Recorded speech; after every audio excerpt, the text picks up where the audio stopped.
আজকে আপনাদের দেখাবো কিভাবে কীটপতঙ্গ থেকে রেশম তৈরি করা হয়।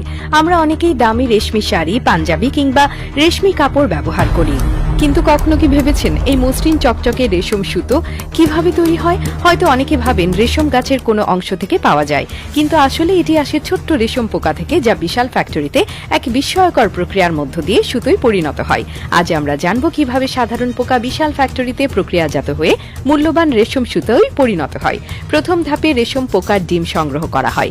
রেশম পোকার চাষ করা হয় বিশেষ ফার্মে, যেখানে এই পোকাগুলোকে নিয়ন্ত্রিত পরিবেশে বড় করা হয়। এরা সাধারণত তুঁত গাছে খাওয়ার জন্য রাখা হয়। একবার ডিম থেকে বের হলে রেশম পোকাগুলো দ্রুত বেড়ে ওঠে এবং প্রচুর পরিমাণে পাতা খেয়ে মোটা হতে থাকে। এরপর রেশম পোকাগুলো কোকুন তৈরি করে। যখন পোকাগুলো পরিপূর্ণ হয় তখন তারা নিজেদের চারপাশে এক ধরনের প্রাকৃতিক রেশম সুতো তৈরি করে কোকুন বানায়। এই কোকুনের মধ্যেই তারা নিজেদের মুড়িয়ে রাখে, আর এখান থেকে পাওয়া যায় রেশম।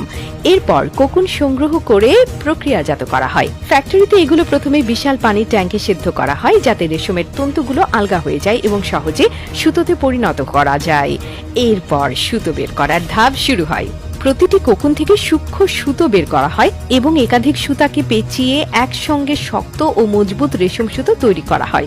এটি অত্যন্ত সূক্ষ্ম কাজ এবং স্বয়ংক্রিয় মেশিনের মাধ্যমে প্রতিটি সুতো নিখুঁতভাবে গুটিয়ে নেওয়া হয়। এরপর রেশম সুতোকে পরিশোধন ও রং করা হয়। কিছু রেশম প্রাকৃতিক অবস্থায় রাখা হয়, আবার কিছু ক্ষেত্রে এতে নরম করার জন্য রাসায়নিক প্রক্রিয়া ব্যবহার করা হয় এবং বিভিন্ন রঙে রাঙানো হয়, যাতে এটি আরো আকর্ষণীয় দেখায়। সবশেষ ধাপে রেশম সুতোকে গুটিয়ে বাজারে পাঠানো হয়। বিশাল বিশাল বান্ডেলে এই সুতো কারখানায় পাঠানো হয়, যেখানে এটি কাপড়ে রূপান্তরিত হয় এবং আমাদের পরিচিত রেশমি শাড়ি, পাঞ্জাবি কিংবা দামি পোশাক তৈরির জন্য ব্যবহৃত হয়।